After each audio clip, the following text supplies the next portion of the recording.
And it's always a delight to have you here. And it's always good to have someone who has good politics in this house, I tell you.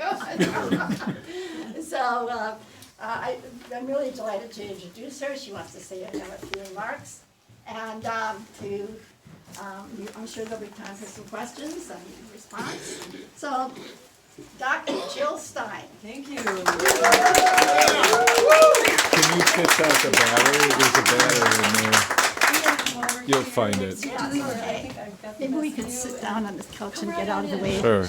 Oh, well, I was asked to do a video. Is that okay? Thank you all so much. Great. Okay. Big Sure, thank sure. you to Julie for There it being is. the Okay, hub cool. of resistance here in Milwaukee. This house has always been such an amazing base of transformation and revolution and action. So a big thank you not only to Julie, but also in memory of George Martin, who's been such a dear friend and inspiration. Julie continues to carry the torch for George as well, and we thank you for that. And I think everybody in this room is carrying the torch for George and for our higher vision of where we need to go and where we must go. We are in such an historic moment right now as empire and oligarchy are really kind of hitting the wall and are in their final stages, as they must be. They are overextended, they are predatory, they are abusive, and the world is not working under the rule of an aging and obsolete empire, and we see that every day. Our empire relies on conducting wars abroad, endless wars abroad, and the most recent one is the genocidal war on Gaza to preserve what has been called the America's unsinkable battleship in the Middle East. That is apartheid Israel, which is not sustainable, not just, and is now a springboard for a greater war in the Middle East. And that $17 billion that they're trying to get out of Congress is not only to conduct more genocide, more just outrageous, off-the-charts genocide against the people of Palestine, but much of that $17 billion is to expand the war in the Middle East, which it's not widely known that as we are bombing, 4 countries right now, Lebanon, Yemen, Iraq, Syria, we're also bombing Iranian targets, and Iran has now allied with Russia, which is a nuclear power.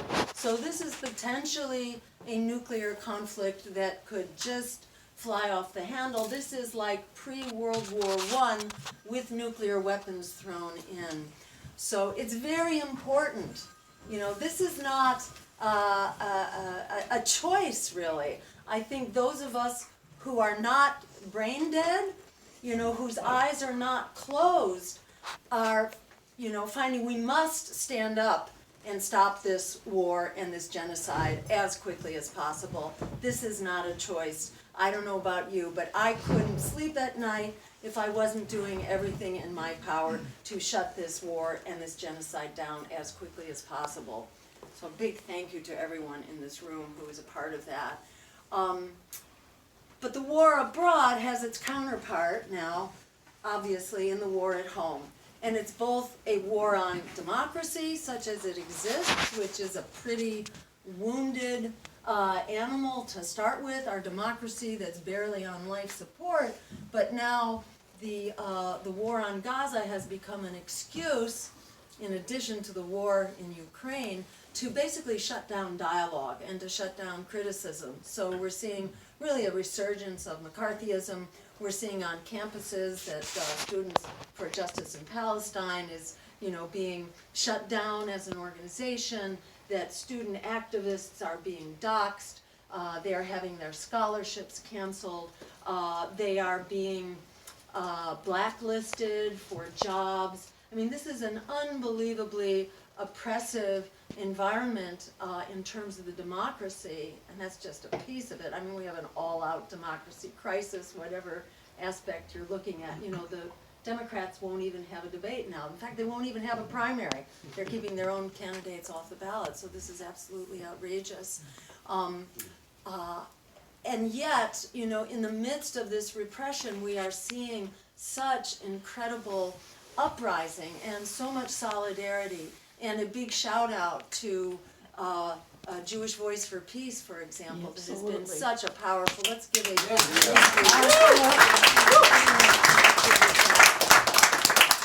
I was asked, we did an event this morning in Racine, which was amazing and wonderful, and we now have a congressional candidate, a wonderful elderly African-American gentleman who's been fighting the fight for a long time, named Chester Todd, by the way. Stay tuned to that name. Does anybody know him? Yeah, he's really wonderful.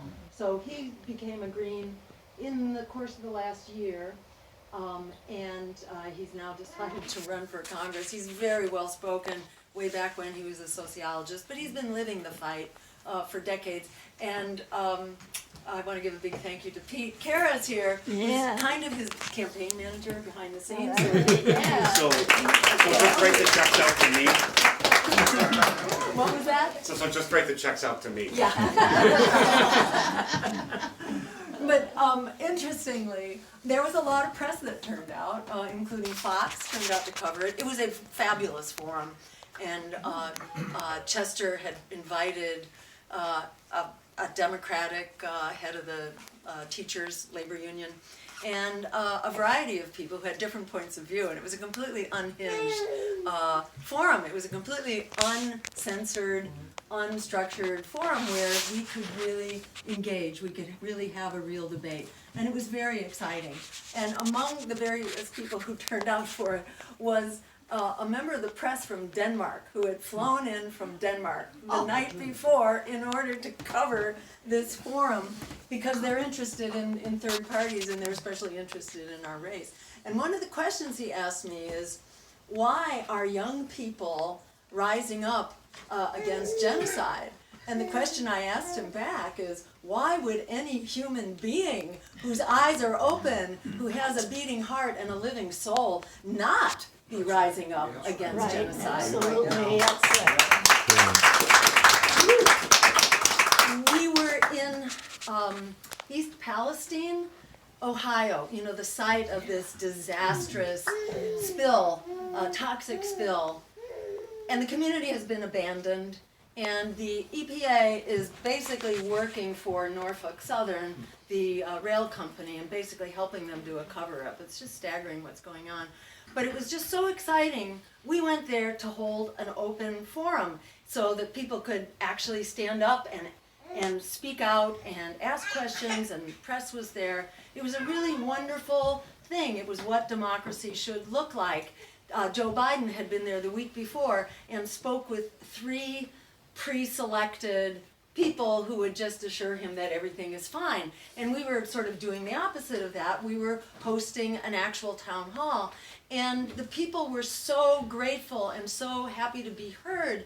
It was really amazing. And I think they very much moved into our camp because we've been helping them stand up and fight back and to advocate that they should be moved out. Like Times Beach or like Love Canal, they need to be protected.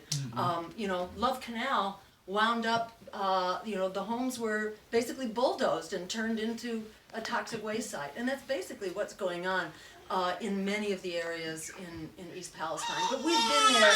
Yes, exactly.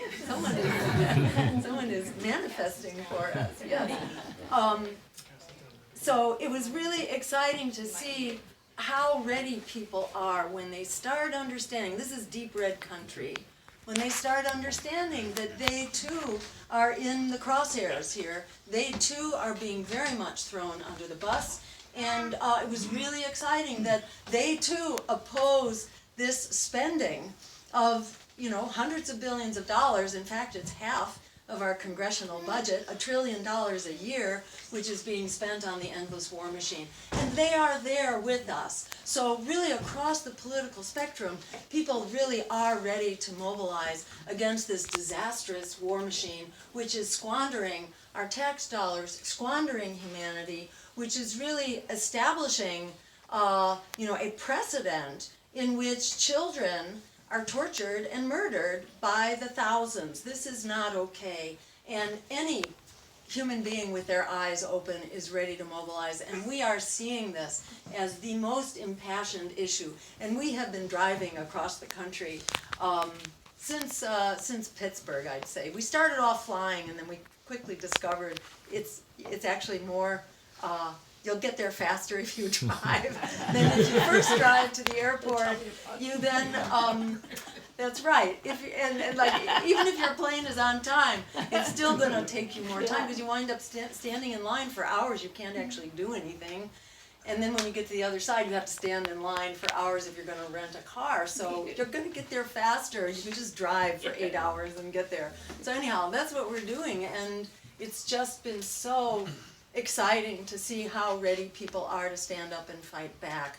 And I want to just note that in Michigan recently, in the Democratic primary, not only did you have a substantial so-called uncommitted vote, I think here it would be called what? Uninformed? Uninstructed. I think it is the instructed vote, actually. It's the opposite of uninstructed. But we have these votes going on all over, and they are substantial. In Michigan, it was 14%. In Hawaii, just now, it was like 29%. So there are large numbers that are turning up as Democrats to say that they will not support Biden. But even bigger than that, and Michigan is the only state where I've seen the numbers. If others have seen them in other states, I would love to know it.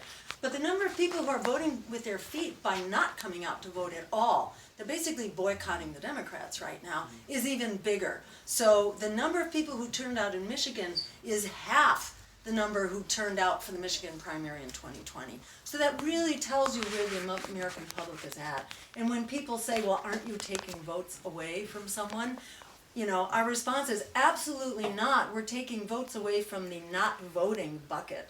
Yeah. We're giving people a reason to come out and vote who otherwise aren't going to vote. And besides, anyone who tells you that a political candidate owns your vote and that they are entitled to your vote, that should be a disqualifier right at the outset from even considering such a candidate as someone that you would give your vote to, because that is anti-democratic on its face to say that we owe our votes or they belong to a certain politician. That's absolute nonsense, and the American people have made that really clear. The number of people who identify independent now is twice the number who identify as either Democrat or Republican.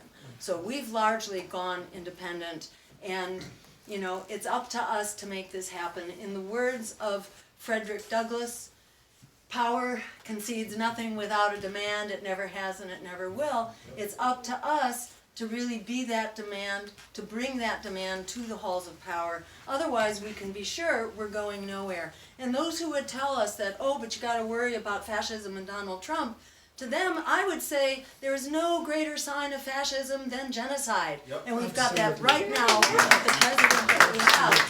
We have absolutely nothing to lose and everything to gain by standing up.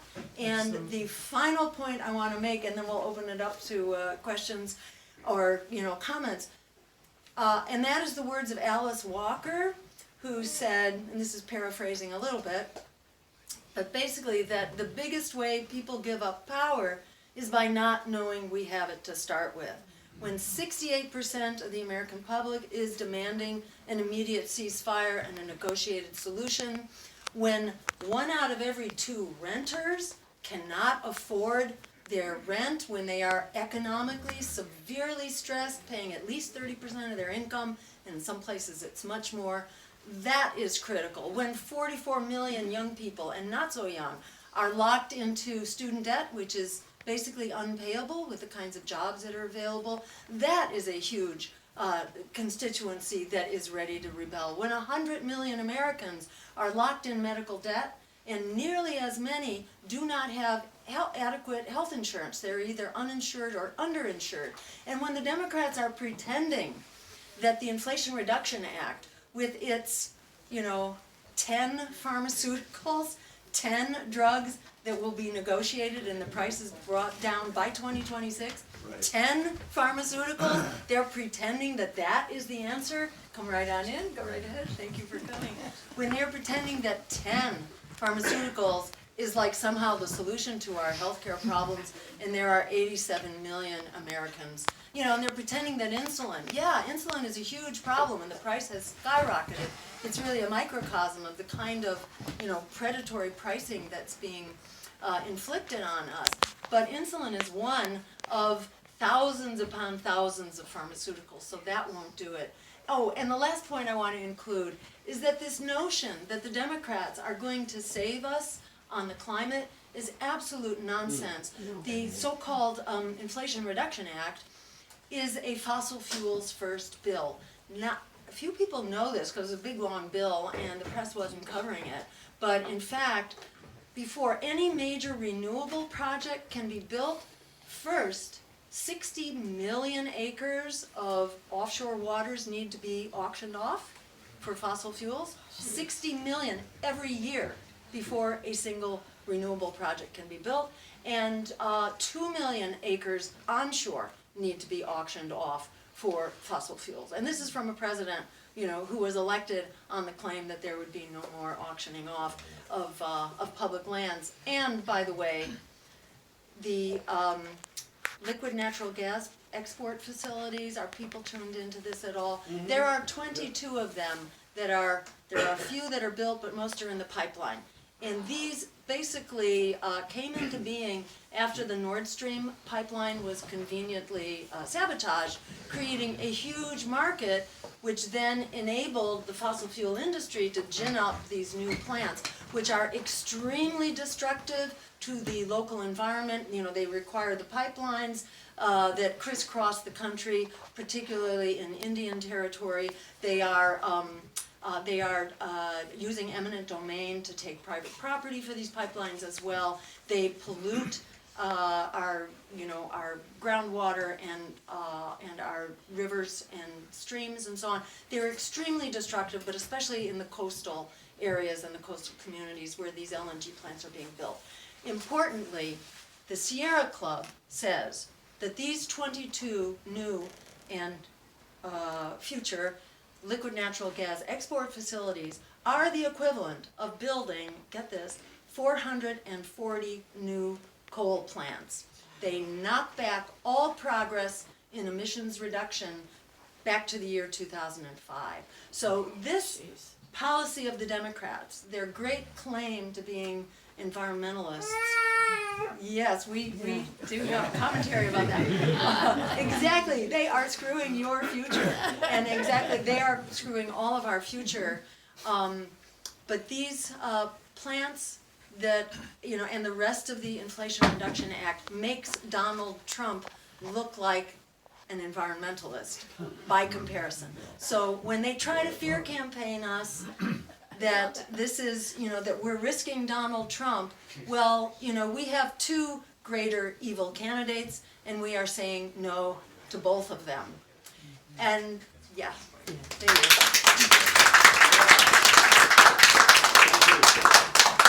One last point, and then I promise we'll open it up. And that is just, what are the odds, that we're going to turn things around or have an impact? And I want to just remind everybody that there are going to be 4 pro-genocide candidates on the ballot, splitting the pro-genocide, pro-war vote.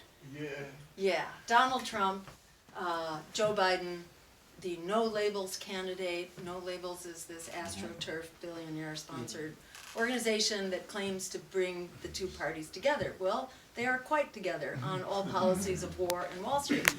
So it's basically more of the same. And then RFK, Robert F. Kennedy Jr., who is, a very big proponent of war in the Middle East, which is not a war that you can discount.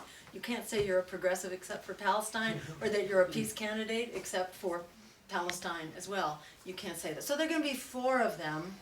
drawing off the same vote. There will be one campaign that's on the ballot across the country. In every state, we are on track right now, and we are the one campaign which is anti-genocide, anti-war, pro-worker, and climate emergency. So we have the potential to actually unify a lot of people here into one campaign against 4 others. When you have a 5-way race, it's potentially winnable with 21% of the vote. Always depends on how it's going to divide up. But it's not as though we have to capture 51 or 55%. This is a whole new ballgame right now, and it's really important, I think, for us to push ahead with what we deserve. What we deserve is an America and a world that works for all of us. Because if it doesn't work for all of us, it's really not working for any of us, especially in the big ways. Crushing inequality, climate collapse, endless war verging on nuclear and genocide, and the assault on our democracy. This is not working. These are all-out crises that are converging, that our very lives depend on fixing. So I just want to encourage all of us to keep doing what you're doing, and to thank you so much for leading the charge, and to declare that at the end of the day, whether we win the White House and turn it into a greenhouse, which it needs, or we simply win the day and establish that we are a political force to contend with, we are not going away. As empire continues to fail, yes, exactly, as empire continues to fail, we are going to be stronger and undefeatable, and together we are unstoppable. Thank you all so very much for all that you do.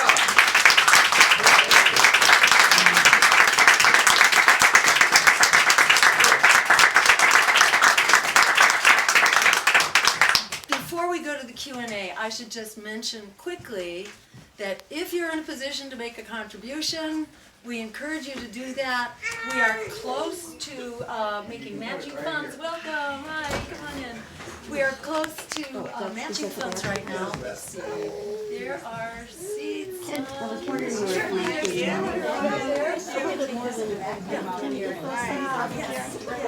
No, go ahead. I'll stand over here. No touch now. There's a chair here, honey. That's okay, I'm fine. All right. So we are close to making matching funds in Wisconsin. I think we have another $1,000, something like that. $1,200. Okay, we have to raise about $1,200, and then we make matching funds. When we get to matching funds, well, let me say we have to meet the criteria in something like 22 states. And when we get there, and Wisconsin is one of the final states that's meeting this threshold. When we meet the threshold, then we basically double all the contributions that we've made that have come in at $250 or less. And Kelly, are there envelopes to pass around? If somebody would like to volunteer to hold this camera. I will. Oh, okay. Just, There we go. Thank you. just do not turn We'll it. pass around the envelopes. You can also contribute online. I had someone turn it upside down once. They had to rotate to And whatever you can donate is great. You can technically donate. Make the checks out to Jill Stein for President 2024. Jill Stein for President 2024. Thank you. And if you want to do it online, you'll just see all the information is there that you need. And the envelopes we're passing around here have the information that you need to write a check. Any amount that you contribute up to $250 will be doubled in its entirety. You can contribute up to $3,300 is the legal limit. If anyone is in a position to contribute that, it helps us secure ballot access. That is the big cost. For us, it will cost about $1 million for us to get on the ballot across the country, and we're on right now in about 20 states, but it's 75% of the work that is done, because it's the big and expensive states that are already behind us, like California and Texas and Florida and Arizona and a few others.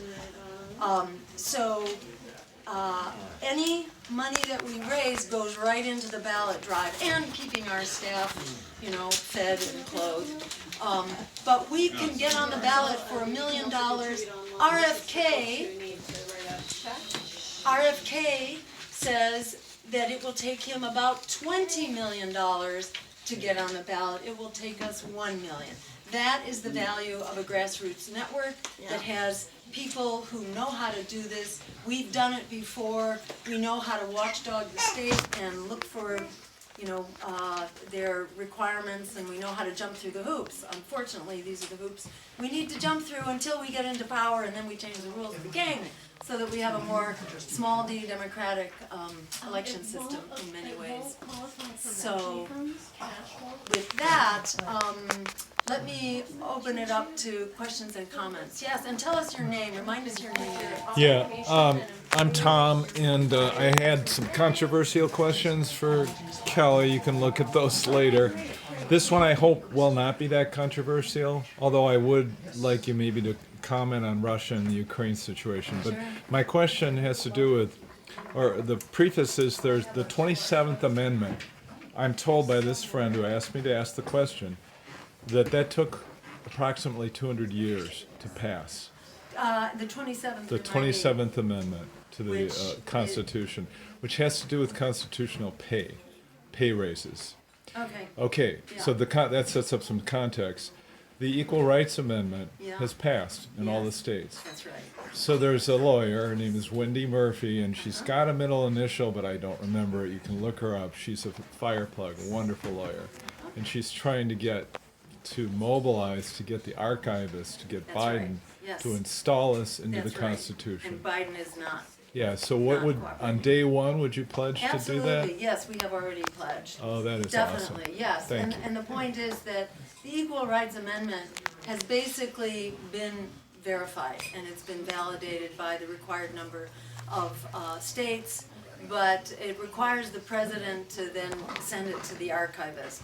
There's some controversy around the time frame within which those states had to validate it, but that's been addressed legally. And Great. and women's rights, need to be enacted and protected and promoted. So we would do that on day one, for sure, absolutely. Okay, and the Yes. Ukraine, would you pull back Oh, on the funding? Well, would you- Ukraine, unfortunately, we ginned up that war.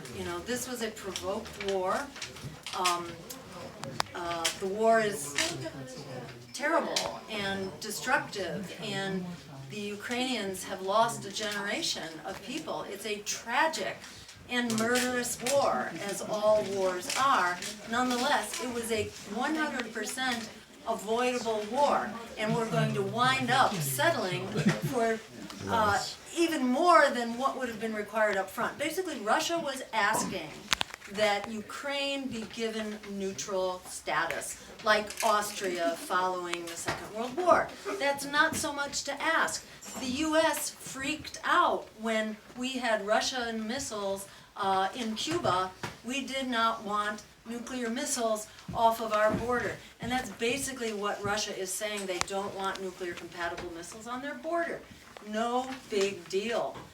This war should have been prevented, and it should be stopped as quickly as possible.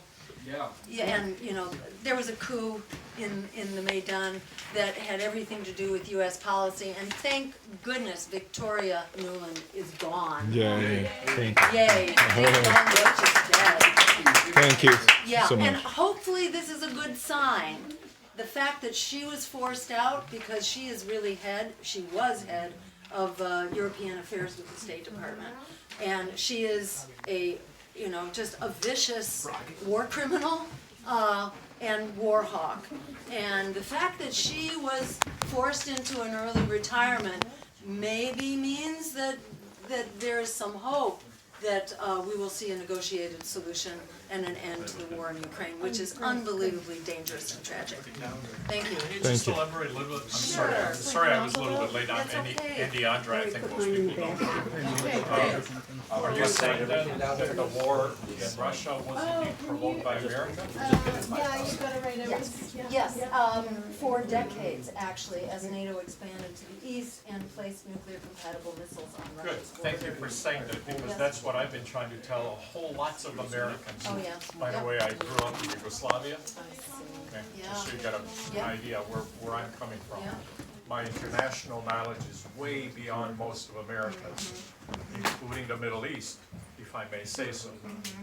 And that is one of the things that nobody in America wants to talk about, is the fact that we have actually provoked that. We sure And have. exactly as you explained it, Yeah. just as well as the Cuban Missile Crisis, it That's right. did not start the Russians putting the missiles in Cuba. That's right, that's It right. started with us The putting US them putting missiles in in Turkey, Turkey, yes. and then, of course, I Yes. believe Afghanistan was that we're trying to put them Okay. in. There was Yeah. another second country that we tried to Yes. put them in. Right. And at that point, the Russians said, that's enough, now we're gonna So reciprocate. much, Yes. thank you. Yes, exactly. So yes, that's a great thing. I'd like to talk Now, about that we later. missed, or I missed at least the beginning of the issue with the, Middle East.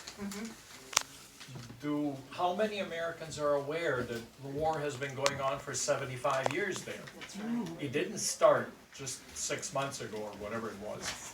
And Palestinians have been essentially massacred for the past 75 years. When we hear that Israel has a right to self-defense, that's baloney, because Israel does not have a right to exist where it is at all. Because none of it existed. Israel did not exist 75 years ago. Israel was Jews all over the world because that's where they wanted to go. This group Not is well because aware of anybody kicked them out of there. Yeah, I think you are speaking So- to people who are on the same page. Again, I don't Yeah. know how many people know that, because I talked to a few people here in the past, and they were kind of surprised to hear me say those things. Well, I think, So, yeah. one of the issues that I'm concerned about is that we're dumping this issue, the Middle East and Israel, on Biden's back, and that is so unfair. I mean, I know he's old, quote unquote, I'm almost as old as he is, okay? But this has been going on for 75 years, and he hasn't been a president for 75 years. So Even let's though he listen might to seem- All right, let me respond to you. that, Yeah. yeah. But he's the president now. Right. When Ronald Reagan was the president, he picked up the telephone and he said to, I think it was Menachem Begin at the time, enough of this war in Lebanon, bring your troops home and stop this war. That's what Joe Biden needs to do, and that's what our administration would do on day one. We would put an end to this immoral and illegal war. And it is also, not only is it against international law, and the World Court has ruled to that effect, but this is also against U.S. law. There are a variety of U.S. laws that says that we cannot provide weapons and aid to countries who are violating international law and human rights. So it's not even a controversy. It doesn't matter who started it. It needs to be stopped today, and we will do that, you can be sure. Yes? Do you think that Trump would do that? We'll come back. Yeah, I don't think either the Democrat or the Republican will do that. And that is why we are running as a peace campaign, and the American people are hungry for a peace campaign. We know that 68% of Americans, according to a Reuters poll, even back in November, before all this blood was splattered on our on our iPhones and on our computer screens, even at that time, the American people insisted that this war come to an end. So I think we have all the public will and and insight and moral imperative that we need in order to stop this war. And there is no doubt that Joe Biden and Congress, that they will do it, but I don't think they will. We in the White House, we would end this war on day one. The president has the authority to do that. So, let's see. Yes, over here. Yeah, thanks, Jill. Samir, I work with Peace Action, Jewish Works for Peace Action, which we're starting, Wisconsin Coalition for Justice in Palestine. Janan is our convener, and on and on. So, I'm gonna try to be as quick. A quick correction, not to give Reagan too much credit. He didn't say stop the war. Begin was bombing Beirut, and I'm Lebanese, was bombing Beirut for 10 hours nonstop. He told them to stop that. The war didn't stop because Sabra and Shatila came later, the massacre, and on and on. Right. So that's, and then Israel took a long time to leave Lebanon. One quick comment about when we say shout out and stuff, and I thank you a lot, but and I'm saying something you probably know. The big shout out that we need to give out is to the Palestinians who are sitting, steadfasting, and not raising the white flag. The reason we are organizing, the reason people are coming and saying no to this administration, among many other reasons, is because the Palestinians. So the slogan is, we're not freeing the Palestinians are freeing us. But this also applies to African Americans who die in the streets for us to organize and so on and so on. So it applies to a lot of oppressed people, and they're not raising the flag. They could get their ceasefire tomorrow if they wanted to. If they simply surrender. And they're saying, no, we want freedom, we want dignity, we want justice. Bringing to my question, you said there is no demand that we achieve unless someone is behind a demand. Our problem is, what are the demands that we need to put out there? And we're not all on the same page. To give you an example, to give you as part of my question, is a lot of peace movements are asking ceasefire, humanitarian aid, and so on. But these are not political demands that are going to free us and build movement and struggle. Thank you for mentioning apartheid, and then you mentioned 75 years, because we need to talk about the political demands of boycotting apartheid. Apartheid is, we don't positively engage with apartheid, just like Reagan wanted to do with South Africa. We dismantle apartheid. These are the political demands that hopefully we can move, and I know the Green Party, I don't know to tell you that, but in general the peace movement is keeping the humanitarian demands, which we all know don't take us too far. Yes, and just to respond to that, the very first issue that we took on when we launched, our very first video was about the crisis in Palestine.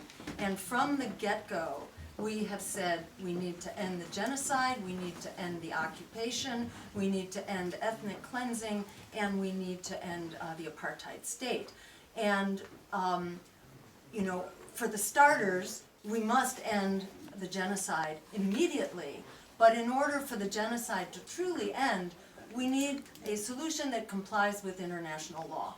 And, you know, and that requires all of those other things that I just mentioned, you know, an end to ethnic cleansing and apartheid and, you know, home demolitions and occupation, all the rest. That all needs to stop. And that's going to take some work. It won't happen overnight, but we can stop the genocide and stop the killing overnight. And that's where it must begin. And then we must go forward from there to craft a solution that is compatible with international law. And I think, you know, within the Green Party, most of us have become convinced that we need a one-state solution that is consistent with the international law that provides security, dignity, and human rights for everyone. One state, which state would that be? Well, that will be the new state, you know, and I don't think we have to debate the name, but there are many people who feel that the name should be Palestine. This was the name of the territory from the outset. With both Jews and Palestinians together in one state? This We're is, like that this for is years. Let her please So- explain it. This has been, you know, there's been a lot of time put into a two-state solution, which is not working and has not worked. And the analysis that I've heard from many people about this is that the two states are politically aligned with very different powerful forces. So as long as there are two states, we are never going to get progress. We are never going to come to an arrangement that provides security and peace and dignity for all people. And there is strong feeling that needs to happen within a one-state solution.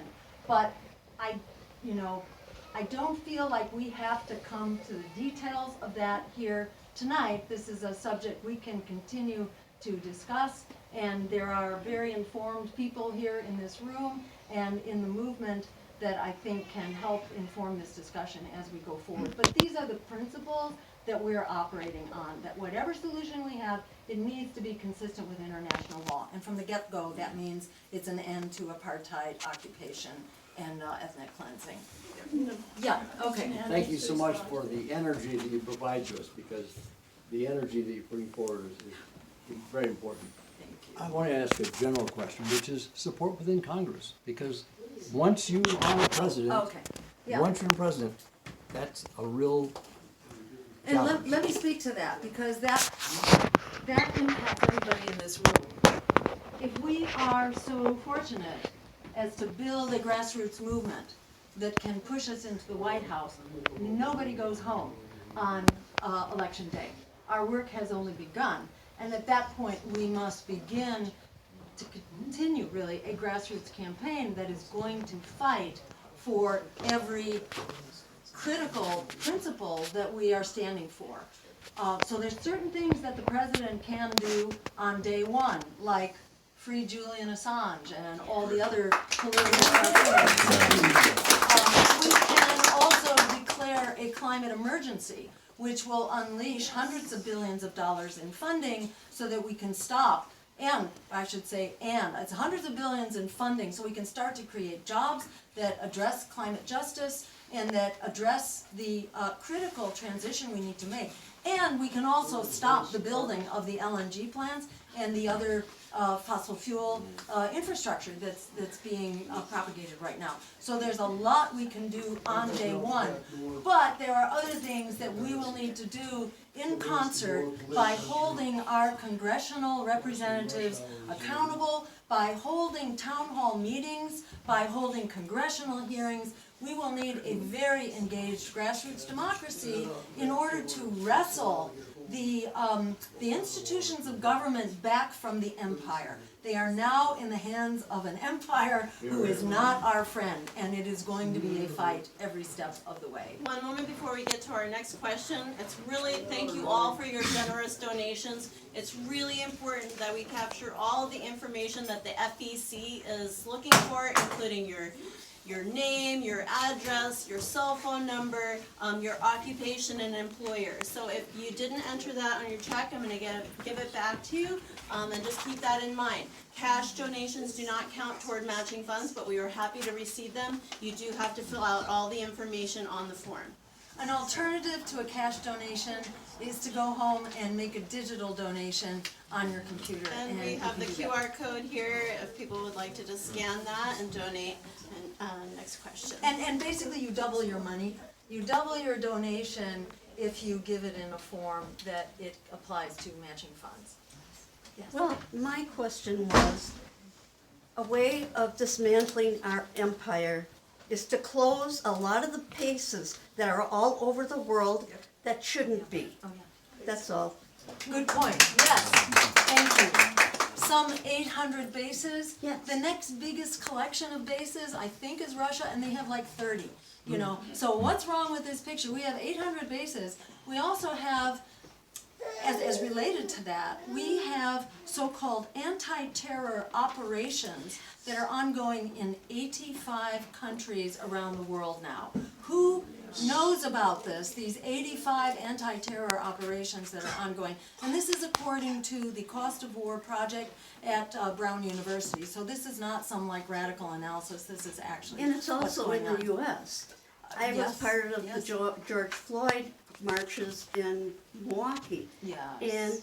And probably 40 of my fellow marchers were taken in by the FBI and are listed as terrorists and cannot fly at all anymore. Yes, and even worse, going on right now in Cop City, for example, where people who are simply trying to defend the local open space, which is like the little open space available to the community of color in Atlanta, that is being taken over. Something like 80 acres is being taken over for a militarized police facility. And this is not the only one. I mean, this is happening in some, what is it, like 60 or 70 other locations around the country. We are being militarized. It is another way in which our democracy is on life support right now, and it's very important that we stand up and stop all of that. Okay, we have another question. Yeah. A little distracted, sorry. My question is in a couple parts, but it's about coalition building. So I'm co-chair of the Greater Milwaukee Green Party. My name is Barbara, and we are in coalition with the Poor People's Army, the Poor People's Economic Human Rights Campaign. We're going to be marching this summer here at the RNC and going all the way 100 miles to march at the DNC as well. I've heard that you are planning to come along and to speak. Yes. The first part is, will you reaffirm that? And the second part is about coalition building. Everybody says, oh, we can build coalitions are great. But what are the ground rules in your campaign about coalition building and making sure that you're really movement building, so that the campaign doesn't just end in November, but that it really builds a movement in the long run as well? Thank you so much. I mean, I think these are two interrelated questions because we don't want this to be a one-off. This is my third run, and it has been very difficult in the past to sustain our impact. And there have been some, I don't know, dirty tricks, whatever. You know, we are a small d democratic decentralized party. And whenever you are that, rather than, you know, so-called democratic centrism, which is another model that entails a small committee that's basically making decisions. We are not that model.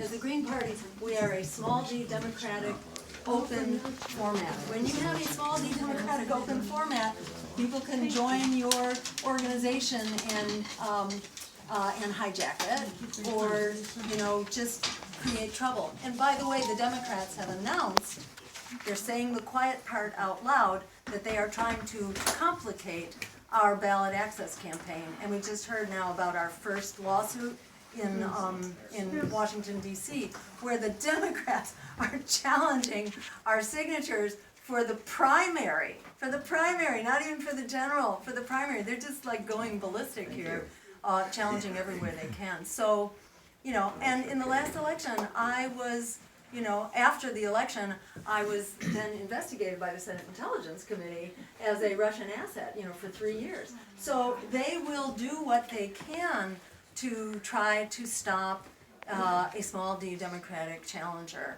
So we just have to be prepared for that, you know, and the answer to, you know, to people who are trying to engage in foul play is for us to strengthen our organization and to fight back and to go to court and to do the fight that we need to fight in order to carry this forward. Because this isn't going to stop. You know, our work will only have begun. The issue in Gaza is just the tip of the iceberg. We know that 1 million people were killed in Iraq with U.S. Bombs and missiles. What for? For weapons of mass destruction that did not exist. It cost American taxpayers a lot of money, and we're going to come back to that in just 1 second. But we pay to the teeth for these wars that do not make us more secure. They do not make the world more secure, and this is the name of the game. Iraq was 1 million people, and then according again to the Cost of War Project, there were 6 million deaths all total that have followed since 9/11 related to U.S. wars, which were concocted, really, and run on behalf of the weapons industry. What did it cost us as taxpayers? Well, it's half of our congressional budget is being spent on the endless war machine, which is losing its wars, by the way. It's not even winning them. So it's $1 trillion a year. It's half of the congressional budget, And if you add up the numbers, which was done by Jeffrey Sachs, does that name ring a bell? From the Center for Sustainable Development at Columbia University, in fact, and also with the UN, similar organization. But he's added up the numbers. Do you know what we have spent this year as individual households for the endless war machine that's getting us into more danger, not more security? The average household has spent $12,000 this year in its tax support for the endless wars that we do not support, and which basically violate our most basic, sense of human dignity and human rights. And if you add them up, since 2001, these wars for weapons of mass destruction that don't exist, essentially that comes to $50,000 per household. So this is an issue that cuts across America from the right to the left, and we were in East Palestine, and the people there were equally upset about how our tax dollars are squandered on endless wars that make us less secure, not more secure. This is something we can really unify around. There's enormous potential coalition building to the issue of coalitions. And I'll just add that we've been participating in debates hosted by Free and Equal, and then also by the Libertarian Party. And I'm going to be at the Libertarian Convention in New York, because there are a lot of libertarians that feel like, they too are anti-corporate, they too, liberty, you don't get to liberty through corporate control, and that the assault on our basic democratic rights is a crisis for all Americans, and the takeover of the military-industrial complex, as Dwight Eisenhower said, would happen. That all of these are issues that a lot of us agree on across the political spectrum. So expect wonderful things. Go ahead. Thank you for mentioning Julian Assange. Can you comment on the war for the hearts and minds of the American people that's waged by corporate media and the recent success, I would say, of independent media and Twitter, which seems less under control of the powers that be, in highlighting what's been going on in Gaza and actually changing the dynamic, perhaps at CNN, which is now listing all the children who have been killed in the genocide in Gaza. Oh, wow. Great. Yes, I think, independent media is absolutely critical, and I do want to give kudos to the mainstream media that actually covers us, yes. And I want to give a thank you. If they air it. What's that? I said if they air it. Yes, I've been in front of a camera. They didn't air me. Okay. All right. So let's see. Let's challenge them with that. We were at the ABC studio earlier today, and Fox also showed up at our event earlier today. So we'll see. I think media is on trial right now in front of the American public, and the American public has lost faith and confidence in all of our institutions, our government institutions, our media institutions, which is why things are so up in the air. And the American society has kind of lost its glue. We need a free press. We need an uncensored press. We need a press that's covering things that the corporate sponsors may not agree with, but that is the duty of media. And without that media, we do not have an informed electorate, and we do not have a democracy. So we are, we want to encourage media to be as independent as they must be. And thank goodness that the actual independent media is there to raise the bar and to just kind of raise a whole new standard for what should be covered and how it should be covered. And I agree with you completely. Our campaign is shadow banned. We know that from Matt Taibbi's Twitter files, which disclose their internal communications. So we are censored. We are put in a category that WikiLeaks is put in, and I consider that a great honor. And that, hey, if we are considered that powerful, then we're doing something right.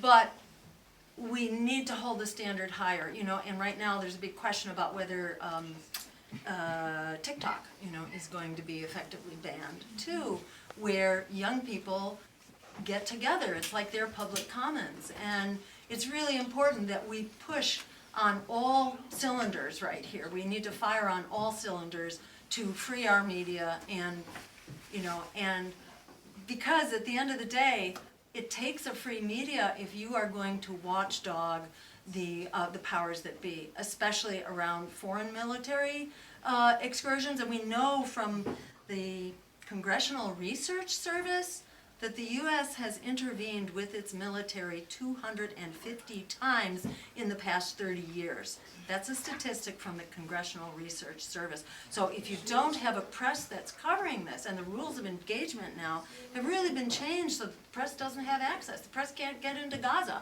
and they don't, one of the reasons they don't want to cease fire is because they don't want the press coming in and reporting. So thank goodness for the courageous members of the media out there who are doing this coverage, whether they are in mainstream or whether they are independent. We badly need you. Our future really depends on that. Thank you. Okay, yes. So for those of us that are under the illusion that we still live in a democracy, can you relate to us the story of how the Green Party was essentially prevented from getting on the ballot in Wisconsin in 2020? Because I think it's important for us to hear, and it's important for them to hear. Thank you for asking. So in 2020, our vice presidential candidate moved. Her residency changed during the election, and she and the presidential candidate consulted with the Secretary of State as to exactly how they should deal with that and which address they should list, and they followed those instructions diligently, but that was used as a technicality to throw them off the ballot, using this mythology that Greens take votes away from some other candidate who owns our votes. Well, that is news, to any member of a democracy, that some political candidate owns your vote. No, actually, candidates have to earn your vote. They don't own your vote. And anyone who tells you otherwise does not deserve consideration of your vote. The Democratic National Committee has said the quiet part out loud already in this election and has announced that they intend to complicate our ballot access campaigns and will be challenging them in court, which is what they always do. So unfortunately, this is just the price of fighting a predatory governmental institution and predatory political parties who are there to protect the interests of their big donors. Inside the Democratic Party, you can write a single check for $600,000 to a victory fund for your presidential candidate, and that money, $600 from a single donor, will basically wind up in the hands of the candidate and the DNC. In the Green Party, we don't create fancy loopholes and legal runarounds and end runs in order to allow billionaires to drive our policy. We are a small donor campaign, which is why we have the liberty to actually stand up for health care as a human right for everyone. We should have Medicare for all. It will save us $500 billion. At the same time, it expands health care to cover everyone, cradle to grave, your dental care, your mental health care, everything. You get your chronic care. If your mother or father, or you are confined to home care, guess what? It gets paid for. On the campaign trail in Ohio, we had a gentleman who basically grew up in the UK with their National Health Service. And what he said was, when I'm in my native country, if I get sick, the first thing they say to me is, what can I do for you? The first thing they say to you in this country is, well, how are you going to pay for it before you can get past the gate? We deserve that, and it's time for us to stand up and not consider that, oh no, you have to vote for some other candidate who's working for the big pharma and the insurance companies, so you can't cast a vote for yourself. There's nothing that the powers that be would like more than for us to silence ourselves. The American people do not want to be silenced. The American people are screaming for other options. And simply for us to have access to the megaphone and to the public debate is to basically, turn the apple cart on its end, because people are hungry for what we're offering. And thanks to everybody in this room for making that possible. Yeah, back there in the corner. On the subject of our broken electoral system, you mentioned on your Twitter feed just a few hours ago, in fact, an issue that's very close to my heart, and that's ranked choice voting. Great. If you could maybe say a few Sure. words on that and what the strategy would be to making this issue that's a long time coming. Exactly. And one of the ways that we, turn the crank for ranked choice voting is by standing up and refusing to be silenced. So this issue that they're whining about is, oh no, you're splitting the vote. Well, there's Spoiler effect. you're a spoiler and you're splitting the vote. Ranked choice solves it. Ranked choice completely solves it. It makes it impossible to split the vote. For those who haven't heard of it, have you heard of ranked choice voting? Okay, so most people in the room have, but some haven't. Basically, it's a system that does what it says. You can rank your choices. So for president, you wouldn't have to vote for just one. You could rank your first choice, your second, your third, however many you support. And what happens is that if your first choice is an underdog and they are eliminated in the runoff, you have a series of runoffs that are built in to the system to ensure that whoever wins by a majority instead of a vote that's been split 5 or 6 ways.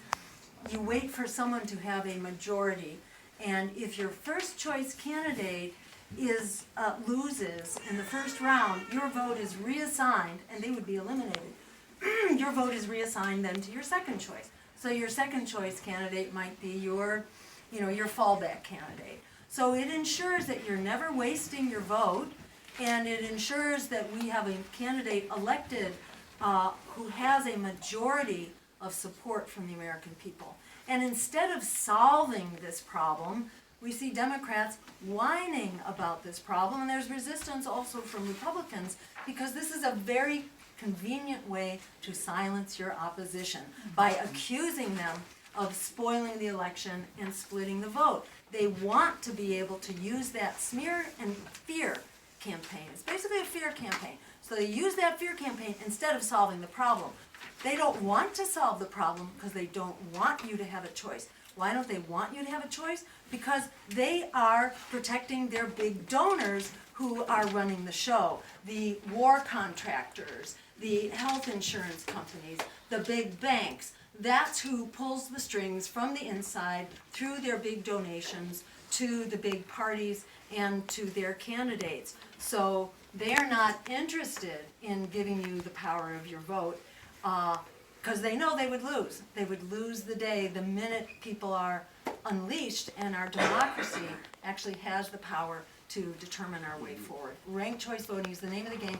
It's used throughout the state in Maine. It will be on the ballot in Oregon, and it's been adopted by about 25 cities across the country. Most recently, Boulder, New York City adopted it for its local elections. Portland, Maine, Portland, Oregon. Cities all over the country are adopting it because it's a much more rational and engaging way to run your elections. You make sure that you're never going to have this spoiler thing. You create a lot of choices, and you end this this mythology that other candidates, more choices, are a bad thing. They want you to think that choice is a bad thing, but choice is really what democracy is about. We can at Back least get there? rid of I'm the sorry, February that was primary. me. That's you? Okay. Great. Yeah, who is that? Next. Yeah. So this has to do with finance and the debt, and it partly comes out of the banking committee, the Green Party. Yeah. There's a hedge fund manager. He was in Wall Street, and he really cut his teeth there and really performed incredibly. And then his wife said, "This is it. I can't. This is not what I signed up for." So he moved to Cleveland. Well, over time, he found out that the uniform code across all 50 states, plus the EU has been gradually changed. This doesn't require federal action. It's single laws that are passed state by state. As a consequence, the question is, are you aware of this? Because this is significant for all of us. Our securities and our equities are collateralized by big entities such as JP Morgan Chase. So they can do a bail-in, not just on our deposits, but on our 401ks and on our stocks. Because the man's name is David Rogers Webb. And he has a free book called The Great Taking. Yeah. And he went to Sweden because the laws there are better. Now, the second point is, what about Steve Zarlinga and the NEED Act and Dennis Kucinich, the banking committee, they're always, and what they have a plan to eliminate the national